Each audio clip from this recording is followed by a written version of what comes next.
दोस्तों, कैसे हैं आप सभी का इस हमारे YouTube चैनल बायोमीटर पांडे जी में बहुत बहुत स्वागत है। दोस्तों, आज हम जियो के नामकरण और द्विनाम पद्धति के विषय में चर्चा करेंगे, लेकिन इससे पहले आप हमारे चैनल को सब्सक्राइब नहीं किए हैं तो सब्सक्राइब कर लीजिए और बेल आइकन को दबाना ना भूलें, जिससे हमारे आने वाली वीडियो की नोटिफिकेशन आपको सबसे पहले प्राप्त हो। आइए हम थोड़ा सा जियो के नामकरण और द्विनाम पद्धति के विषय में चर्चा करते हैं। जियो के नामकरण की आवश्यकता हमको क्यों पड़ी? सभी जियो का एक स्पेसिफिक नाम है, लेकिन स्थान बदलने के साथ साथ जियो के नाम में परिवर्तन भी हो जाता है। आइए एक उदाहरण के द्वारा इसको हम समझते हैं। जैसे यदि हम उत्तर भारत में गौरैया चिड़िया का नाम लें तो गौरैया का नाम उत्तर भारत में गौरैया है। इसी गौरैया का नाम आंध्र प्रदेश में चले जाए तो हम पिचुका कहते हैं, इंग्लैंड में चले जाए तो हाउस स्पैरो, स्पेन में चले जाए तो पर्डल, जापान में चले जाए तो सुजुन।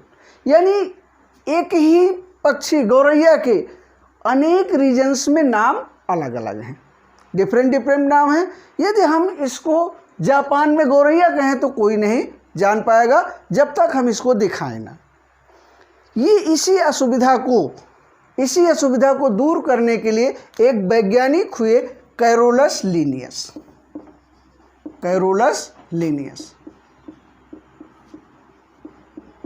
इन्होंने जियो के नामकरण की आवश्यकता को समझा और ये बताया कि यदि जियो का एक स्पेसिफिक नाम रख दिया जाए, एक वैज्ञानिक नाम रख दिया जाए, तो उसको चाहे उत्तर भारत में जाना जाए तो वही नाम होगा, जापान में जाना जाए तो वही नाम होगा। उन्होंने नामकरण के विषय में एक पुस्तक लिखी जिसको हम सिस्टेमा नेचुरी कहते हैं। सिस्टेमा नेचुरी नामक पुस्तक लिखी 1758 ईस्वी में। इन्होंने इसमें गौरैया के नाम को दो भागों में बांटा, पेसर डोमेस्टिकस।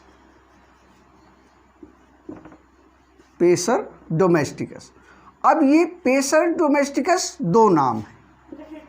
ये जीनस को संकेत करता है, जीनस का मतलब वंश को, और ये स्पीशीज यानी जाति को। ऐसे ही कुछ उदाहरण हम और देखते हैं। जैसे मेढक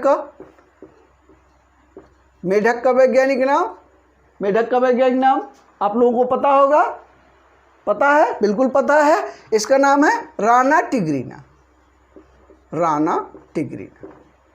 अब इसमें भी देखिए, ये भी दो शब्दों से मिलकर बना है, राना और टिग्रिना। राना क्या है? ये भी जीनस है, यानी ये भी वंश है, और टिग्रिना क्या है?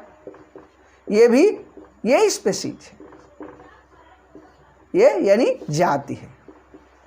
तो किसी भी जीवधारी के दो नाम होते हैं, एक वंश और दूसरा जाति में।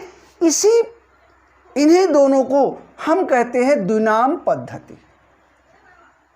द्विनाम पद्धति के अंतर्गत किसी भी जीवधारी के दो नाम होते हैं, पहला वंश और दूसरा जाति। वंश और जाति, इसी कारण से कैरोलस लीनियस को फादर ऑफ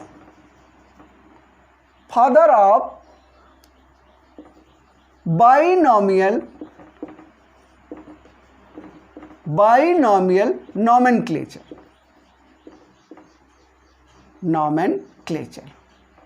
यानी द्विनाम पद्धति का जन्मदाता कहा गया है। किसको? कैरोलस लीनियस को, क्योंकि इन्होंने सबसे पहले अपनी पुस्तक सिस्टेमा नेचुरी में जियो के दो नाम को सजेस्ट किया। एक और छोटा सा एग्जाम्पल देख लेते हैं। जैसे मानव का नाम क्या है? आप लोग जानते हैं, मानव का नाम है होमो और सैपियंस अब देखिए इसमें नाम है, 3 शब्दों से मिलकर बना है। होमो सेपियन, सेपियन। होमो क्या है? इसका जीनस है, वंश है। सेपियंस क्या है? इसकी जाति है। और ये सब स्पीसीज, सब स्पीसीज यानी उपजाति। ये कब दिया जाता है? कभी कभी ऐसा होता है कि कोई भी जाति वातावरण के प्रभाव से उसका मूल लक्षण एक समान होता है, लेकिन बाहरी लक्षणों में कुछ परिवर्तन हो जाता है, जिसको हम एक जाति में नहीं रह सकते, उसको फिर कई जातियों में हम विभक्त कर देते हैं। तो इसीलिए उपजाति रखा गया।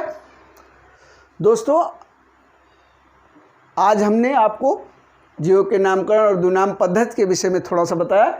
आपको हमारी वीडियो कैसी लगी कमेंट सेक्शन में कमेंट करके ज़रूर बताइएगा। हमारे इस वीडियो को लाइक कीजिए, शेयर कीजिए। धन्यवाद आपका, बहुत बहुत धन्यवाद।